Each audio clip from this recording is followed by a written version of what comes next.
Disappointing game, to say the least.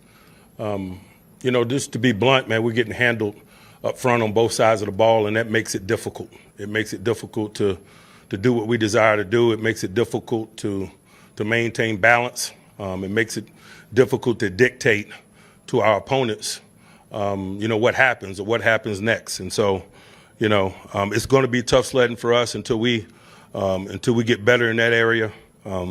We're not good in that area. We were JV again tonight, and I'm talking about up front on both sides. We lost the battle in the line of scrimmages, and that's football. We make no excuse. It is what it is. We got to be better than we were. We'll turn over every stone to do that. We got a long week coming up between this and our next one.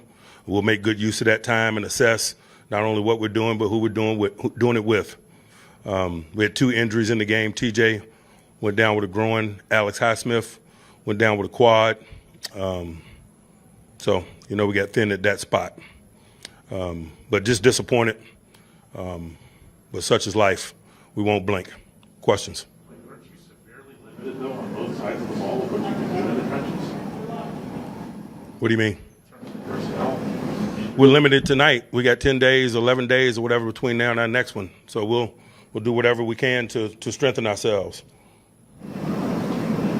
What was the difference between first and second half in the trenches? Was it just them up 29-0? We stayed in the fight, but they're up 29 damn points at halftime. So, whatever it was. You guys have had a couple games this season where there have been second half comebacks. What is it that's keeping you guys from starting fast so that you're not in? We're getting beat in the line of scrimmage on both sides of the ball, like I opened this with. Really is, I'm not going to make it more complex than what it is. Football is a complex yet simple game.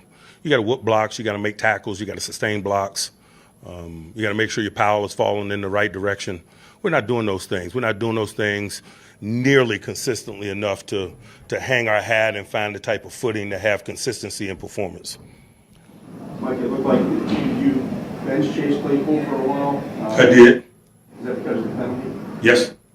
Was the message served? Said you feel like it? We'll see.